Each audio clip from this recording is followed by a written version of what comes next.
So the GoPro Max2 is finally here. It has been quite a long wait. I've been looking forward to this camera for many years now. The original GoPro Max was released in 2019, so it has been 6 years now since GoPro has released a new 360 camera. And the big question is, was it worth the wait? Does the Max2 live up to the hype? And after using the Max2 for a few weeks here, I've discovered it has some legitimate strengths, but it also has some legitimate weaknesses, especially when you put this camera next to some of the competitors like the DJI Osmo 360 and the Insta360 X5. So today we're going to talk about the 5 biggest strengths of the Max2, and we're also going to talk about the 5 biggest weaknesses. So the first strength of the Max2 is it does have a true 8K resolution. Now this is one of those things that GoPro hyped pretty heavily in their promotional material. So basically what this means is the footage that's captured with the usable area of the sensor is indeed 8K. It's not saying the whole sensor is 8K, including the parts that are not used. This is saying the actual footage you capture is truly 8K 360. Now it is important to note that the 360 resolution is just one of several factors in how the actual output is going to look later on. It's not everything. Sensor size matters, the dynamic range of the camera, any image processing that goes on in camera. There are a whole lot of factors that matter for that final output, but it is good to know that you have an actual 8K 360 resolution as a starting point before you reframe and export. And this isn't just marketing. If you look at the footage I captured with the Max2, the footage does legitimately look really good, including when I crop it in. It still looks great, and there's a lot of details in that footage. So the second strength that I have found with this camera is it is very rugged. It has that nice rugged appearance to it, and it has a very rugged, solid feel. There is a competitor that's lighter, but I'm okay with that trade-off if it means a more rugged build.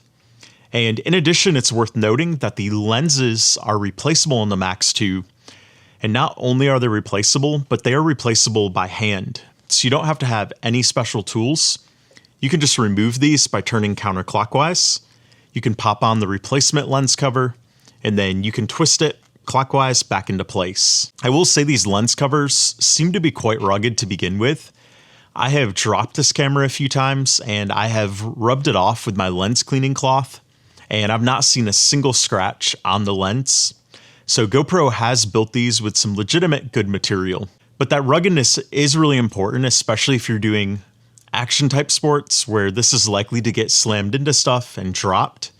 Knowing that you can replace those and get right back to what you were doing with no calibration or special tools, that is a big factor. Strength number 3 is the 6 microphones that are built in an array into this camera. So if you want to use the mic straight out of the camera and you don't want to have to pair a wireless mic, anything like that, the Max2 is a solid choice for that. This is especially useful if you have people all around the camera and you want to pick up all of those voices equally, and you don't want to have to keep track of which side of the mic someone's on at which point.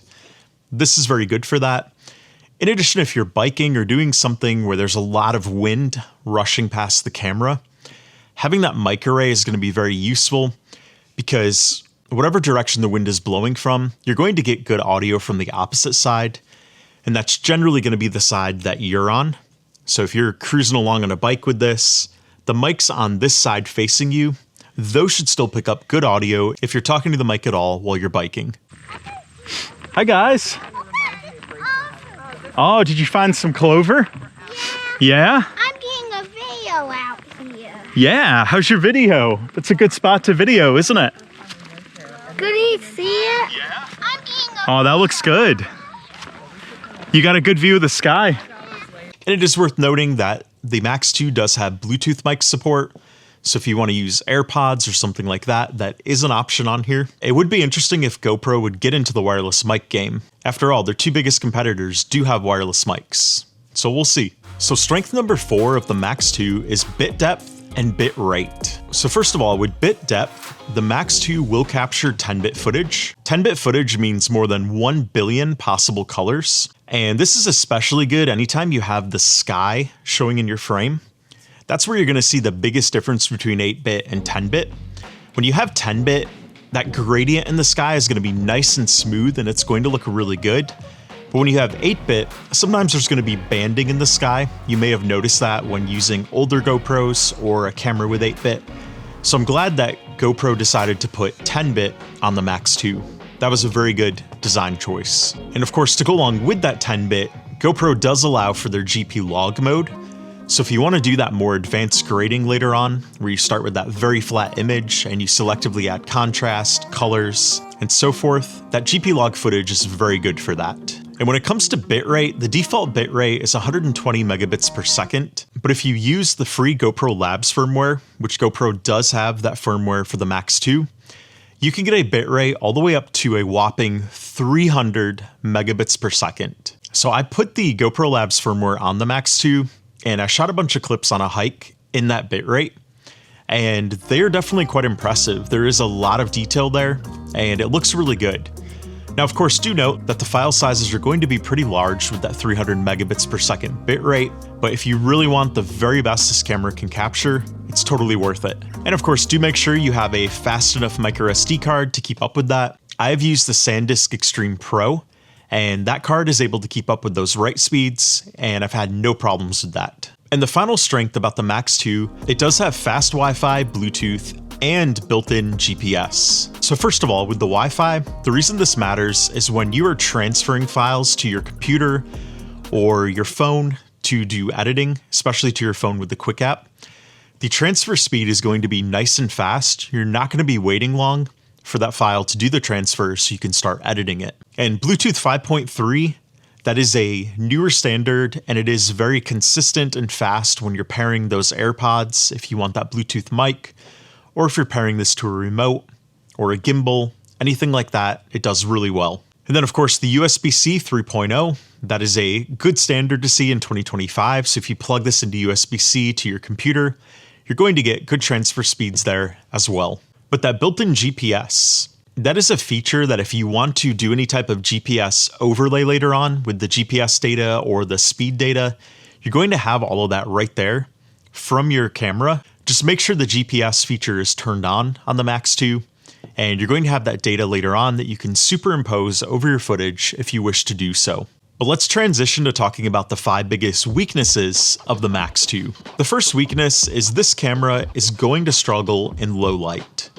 So if you have any use case at all where you want to film in low light, I do not recommend getting this camera.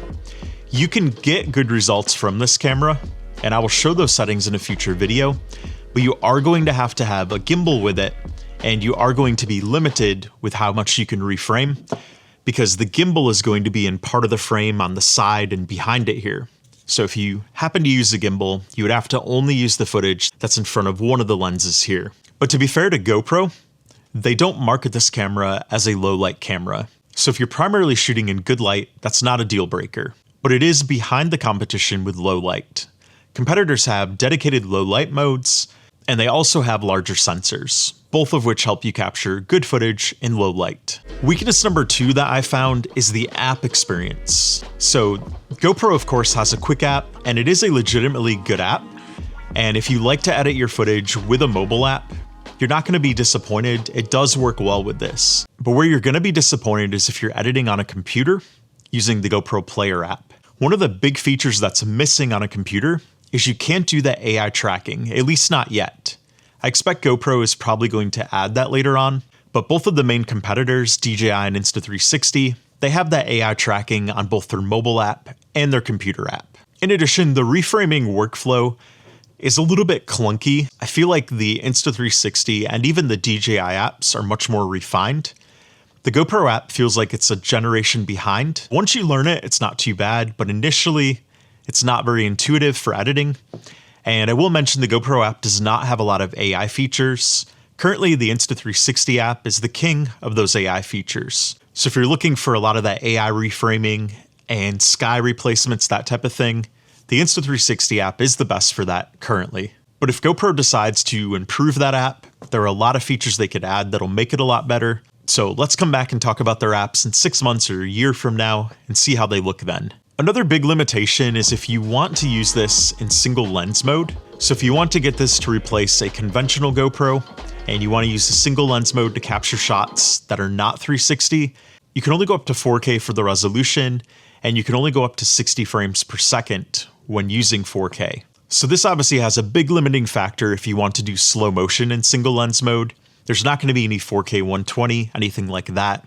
You are going to be limited to 4K 60, which on a 30 frames per second timeline means you could slow it down to half the speed. So you could slow it down to 50% of the speed at which something happened. But you would not be able to do the 120, which is 4 times slow-mo.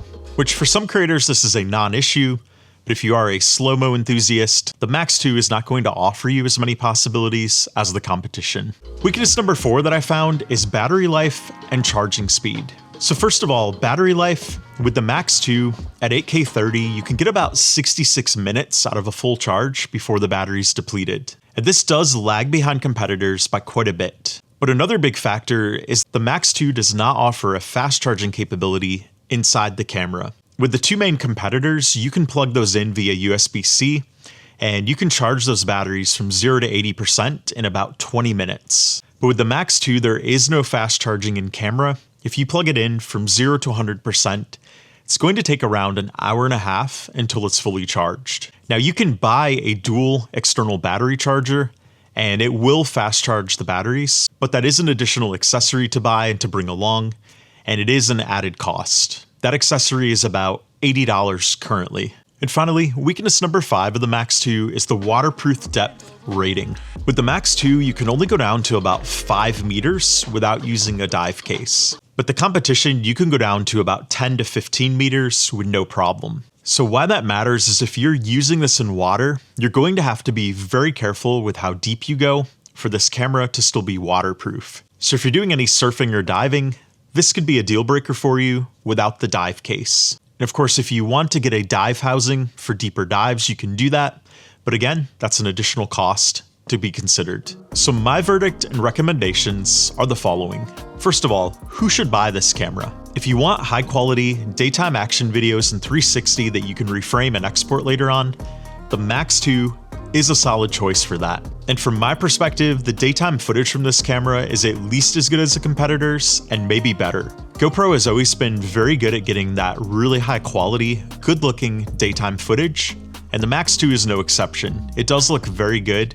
There's a lot of details, including in the clouds in the sky. Even on bright sunny days, any of those clouds, there's a ton of detail there, which I really like. And if you do action sports where you prioritize durability, the Max 2 is also a great choice for that. You're not going to be disappointed. This can take a lot of bumps and it's going to keep going. And if you happen to scratch or break the lens covers, they're easy to replace right there by hand.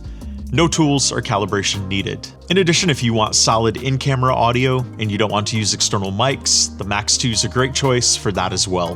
And finally, if you're a creator who values that built-in GPS data, go for the Max 2.